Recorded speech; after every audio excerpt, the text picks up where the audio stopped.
Hey everyone, and welcome back. Quick reminder to like and subscribe to the channel and click the bell icon for timely notifications.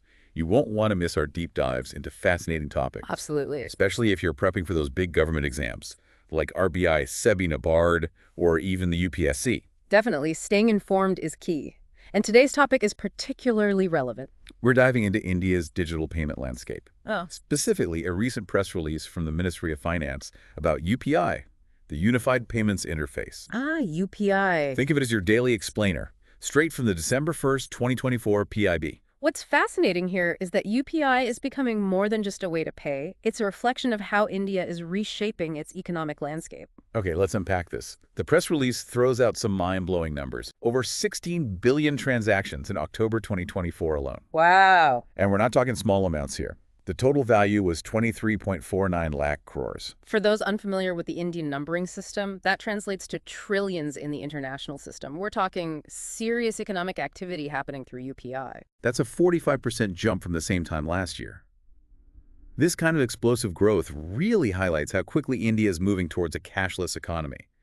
And to think 632 banks are connected to this platform, that's practically every bank in India. This widespread adoption is one of the key ingredients in UPI's success story. It created a unified system where practically anyone can participate. So what makes UPI so unique? What sets it apart from other digital payment systems? One key factor is its accessibility. UPI is available 204/7 other, 365 days a year. Imagine needing to split a restaurant bill late at night, or sending money to a family member in an emergency. UPI allows for that kind of flexibility. No more waiting for bank hours. Exactly. And it's not just about speed and convenience. UPI has built a strong reputation for security and privacy, which is something that's probably on everyone's mind, especially those dealing with financial regulations. Exactly. UPI utilizes single-click, two-factor authentication and virtual addresses to protect user data. Let's break that down a bit further. Okay, so the two-factor authentication adds an extra layer of security instead of just a password. You also need a one-time code sent to your phone, and the virtual addresses ensure that you don't have to share your actual bank details every time you make a transaction. So it's both convenient and safe. I remember reading about these voice boxes used by vendors in India. They announced the payment received through the QR code.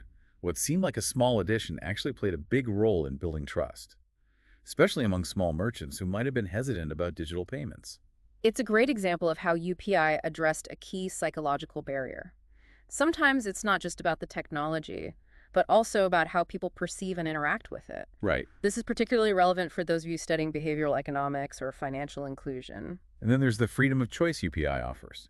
You're not locked into using a specific bank's app. This open architecture is a big part of why UPI has seen such widespread adoption. It put the power in the hands of the users. If we connect this to the bigger picture, this focus on user choice aligns with the broader push for financial inclusion and empowerment that we see in India's policy landscape. It's not just staying within India's borders either. This revolution is going global. UPI is already operational in 7 countries, including the UAE, Singapore, Bhutan, Nepal, Sri Lanka, even France. What's really interesting here is that Prime Minister Modi has been actively promoting UPI within the BRICS nations. This push for international adoption is worth examining. It signals India's ambition to become a leader in fintech innovation. Absolutely. And it's putting India on the map as a key player in the global financial system. In fact, according to the ACI Worldwide Report, India accounted for a whopping 49% of global real-time payment transactions in 2023. Almost half. That's a powerful statistic, especially for those of you preparing for exams related to international finance and economic development. It shows how India is setting a global benchmark for financial inclusion and economic empowerment through digital payments. Speaking of benchmarks, there's another exciting development that's a game changer. The integration of RuPay credit cards with UPI. This is significant because it allows users to leverage the benefits of both credit cards and UPI for transactions. It opens up new possibilities for how people manage their finances. Think about it this way. Imagine you're making a larger purchase, say new equipment for your business. Instead of depleting your savings account, you can now opt to use your RuPay credit card through UPI. That's a great point. It gives people access to credit and more flexibility in managing their finances. And it opens up new avenues for small businesses and entrepreneurs. For those of you interested in the regulatory side of things, this integration could be a potential exam question, testing your understanding of how India's financial system is evolving. It's a great example of how technology is driving financial inclusion and economic growth. We've talked a lot about the positive aspects of UPI, but are there any potential downsides to its widespread adoption? That's a crucial question to consider. With any new technology, there are always potential challenges. One concern is data privacy and security. As more and more transactions happen digitally, safeguarding user data becomes paramount. Especially in the context of government exams like RBI and SEBI, where data security and financial stability are key concerns. Absolutely. Regulators have a critical role to play in ensuring that UPI's growth is sustainable and doesn't compromise user privacy or security. Another challenge is bridging the digital divide.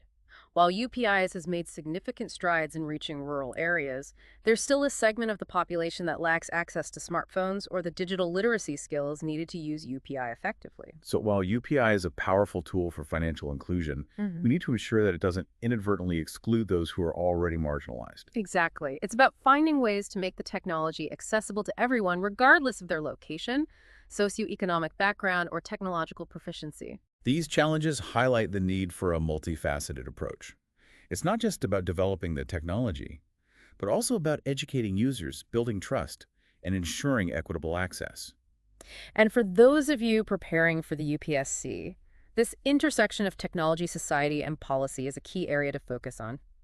Understanding the potential challenges and complexities is just as important as understanding the benefits. It's about finding that balance, Yeah. harnessing the power of technology while mitigating the risks. Precisely. And this brings us back to UPI's global aspirations. As India promotes UPI in other countries, these challenges become even more complex. Different countries have different regulations, infrastructure, and cultural contexts.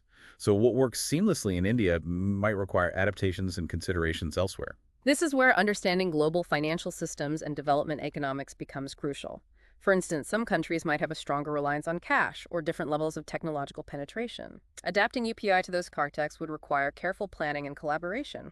It's not just a matter of exporting the technology. It's about understanding the specific needs and challenges of each country.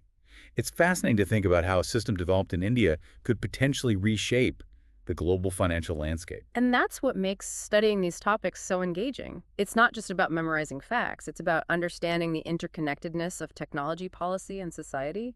It's about recognizing that innovation doesn't happen in a vacuum.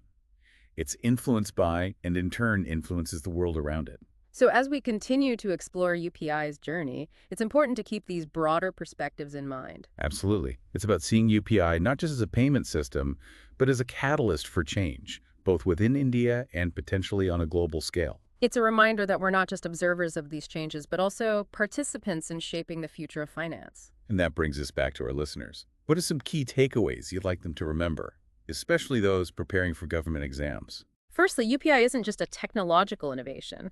It's a prime example of how policy, technology, and user behavior can converge to create a transformative system.